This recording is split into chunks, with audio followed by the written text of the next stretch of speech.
My self सर्वेश्वर्धन और आज की क्लास में हम बात करने जा रहे हैं application of energy conservation in the case of vertical circular motion under gravity. कहने का मतलब है vertical circular motion under gravity में हम लोग एनर्जी कंजर्वेशन अप्लाई करके पार्टिकल का स्पीड हम लोग कैसे फाइंड करेंगे और साथ ही साथ उसमें आने वाले सारे अननोन फोर्स को हम लोग कैसे फाइंड करेंगे, इसी की चर्चा हम आज की क्लास में करने जा रहे हैं। इसको आप ध्यान से देखिएगा, ठीक है। ये सभी बातों को एक्सप्लेन करने के लिए हमने एक क्वेश्चन लिया है जो आपको मेन स्क्रीन पर दिख रहा होगा।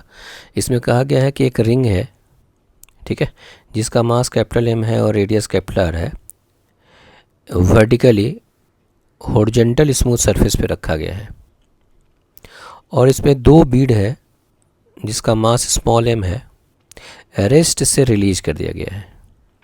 तो एक बीड राइट साइड में गिरेगा, एक लेफ्ट साइड में। हमें फाइंड करना है कि small m by capital M का मैक्सिमम वैल्यू क्या हो ताकि बीड इस रिंग के किसी भी पोजीशन पे हो पर रिंग अर्थ सरफेस को ना छोड़े। अब इस सिचुएशन को ज़रा ध्यान से देखिएगा। इसमें कहा यह गया है कि ये बीड को जब हम इस रिंग के अपर पॉइंट से रिलीज करेंगे, बीड का जो ये पॉइंट होगा वो रिंग के कांटेक्ट में होगा। कुछ समय के बाद बीड और रिंग के बीच में नॉर्मलेशन का वैल्यू 0 हो जाएगा, मतलब ये पॉइंट जो है वो कांटेक्ट से छूट जाएगा, जिसके वजह से ये बीड इस आर रेडियस वाले सर्कल में ना मूव करके अधिक रेडियस वाले कर्व में मूव करना चाहेगा, जिसके वजह से ये बीड का ये पोर्शन कांटेक्ट में आ जाएगा और फिर वो सर्कुलर मोशन मेंटेन करेगा।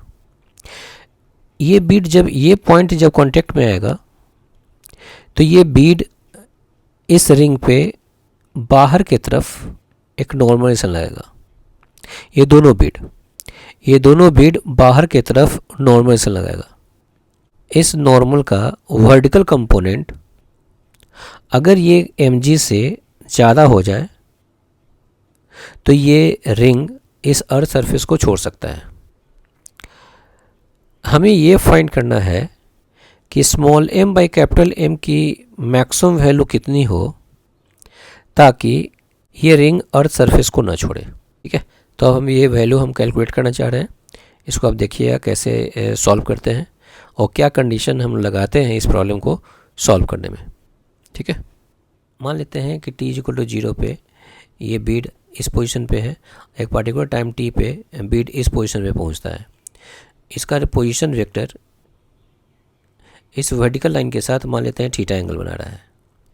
ठीक दूसरा बीड भी इस वर्टिकल के साथ ये एंगल थीटा बना रहा होगा। सिमेट्री से दोनों बीड की स्पीड जो होगा वो सेम होगा क्योंकि दोनों बीड का मास सेम है। अब हम ये कैलकुलेट करना चाहते हैं v की वैल्यू। v की वैल्यू कैलकुलेट करने के लिए हम एनर्जी कंजर्वेशन अप्लाई कर रहे हैं। तो ये होगा delta U gravity delta k =0। अब आप देखिए यहाँ से यहाँ तक पहुँचने में जो पोटेंशियल एनर्जी में जो लॉस हुआ वो कितना हुआ। तो ये टोटल वैल्यू r है और इस ट्रायंगल से आप देख सकते हैं इसका वैल्यू r cos थीटा होगा। तो ये जो हाइट जो फॉल किया है वो होगा r minus r cos theta. तो पोटेंशियल एनर्जी में चेंज आएगा, चूँकि नीचे जा रहा है इसलिए माइनस साइन लिखेंगे। तो minus mg r minus r cos theta plus change in kinetic energy. Initially rest में है, फाइनल v स्पीड है, तो काइनेटिक एनर्जी में चेंज हाफ mv² होगा इक्वल टू 0। अब ये mv² बाई r की वैल्यू हम लोग कैलकुलेट कर लिए हैं, करें तो यह हो जाएगा -2mg 1 माइनस cos थीटा। हम स्पीड ना निकाल करके mv² बाई r इसलिए लिखते हैं क्योंकि आगे हम लोग न्यूटन्स लॉ लिखना होगा और न्यूटन्स लॉ में हमें mv² बाई r की भी ज़रूरत होगी, इसलिए हमने mv² बाई r फाइंड किया है। अब इस पार्टिकुलर इंस्टेंट पे इस बीड पे लगने वाला नॉर्मलेशन की वैल्यू फाइंड करना चाहते हैं। तो जैसा कि हम जानते हैं कि एक केस में जहाँ पे बीड और रिंग के बीच में नॉर्मलेशन का वैल्यू 0 हो गया होगा, उसके बाद ये बीड आर रेडियस वाले सर्कल से अधिक रेडियस वाले कर्व में मूव करना चाहेगा, ठीक है। इसके वजह से इस बीड का ये ये पॉइंट रिंग के कांटेक्ट में आ जाएगा, जिसकी वजह से इस बीड पर नॉर्मल फोर्स लगेगा सेंटर की तरफ n, एक ग्रेविटेशनल फोर्स लगेगा mg, ठीक है, और ये बीड v वेलोसिटी से मूव कर रहा होगा। नेट फोर्स टुवर्ड सेंटर जो होगा वो होगा n, और इस mg का सेंटर की तरफ कंपोनेंट होगा mg cos थीटा। तो नेट फोर्स टुवर्ड सेंटर जो होगा वो होगा n plus mg cos theta is equal to mva square by r, ठीक है।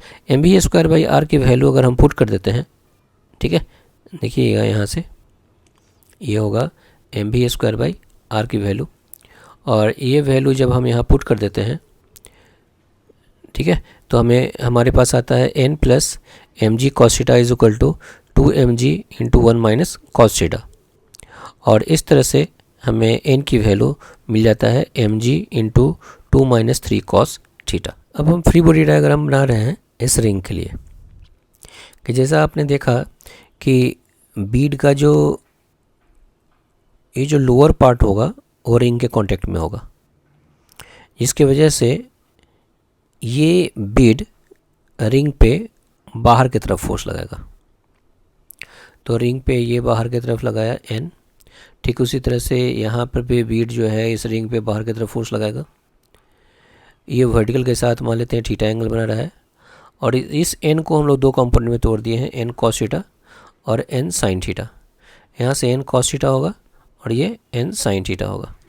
एक ग्रेविटेशनल फोर्स लगेगा mg, ठीक है, और एक कांटेक्ट फोर्स लगेगा अर्थ की वजह से इस रिंग पर ऊपर की तरफ। हमको फाइंड करना है कि क्या कंडीशन हो कि रिंग अर्थ सरफेस का कांटेक्ट ना छूटे, मतलब रिंग का अर्थ सरफेस के साथ कांटेक्ट ना छोड़े। इसके लिए हम n प्राइम का वैल्यू हम 0 मान लेते हैं और कंडीशन फॉर इक्विलिब्रियम लगा देते हैं इन वर्टिकल डायरेक्शन। तो वर्टिकल डायरेक्शन में जो नेट फोर्स है वो है, देख लीजिएगा, n cos थीटा, तो ये 2n cos theta is equal to mg।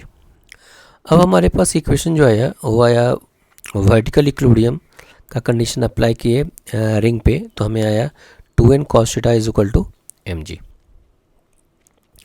n की वैल्यू हम यहाँ पे mg into 2 minus 3 cos theta put कर दिए, तो हमारे पास ये रिलेशन आया। फिर एक्सपेंड करके हम ये cos थीटा में क्वाड्रेटिक इक्वेशन फाइंड कर लिए। तो अब हमें ये जो कंडीशन मिला है वो मिला है n prime is equal to 0 होने का, मतलब n prime is equal to 0 का वैल्यू न हो, मतलब इसका एक कोई भी रियल सोल्यूशन ना हो, कोई भी रियल सोल्यूशन ना हो। इसका मतलब क्या हुआ, ये cos थीटा का वैल्यू इमेजिनरी रूट हो।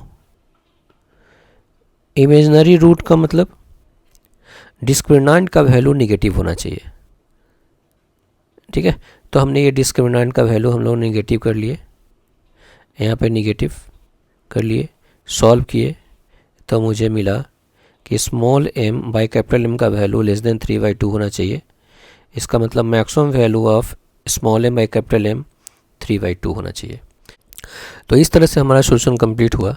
आप अधिक से अधिक अपने दोस्तों के बीच में इसे शेयर करें ताकि अधिक से अधिक स्टूडेंट को फ़ायदा हो सके, और मेरी इच्छा है कि आप अच्छे रैंक से जी एडवांस में क्वालिफाई करें, ठीक है। इसी तरह से पढ़ते रहिए। तब तक के लिए थैंक यू।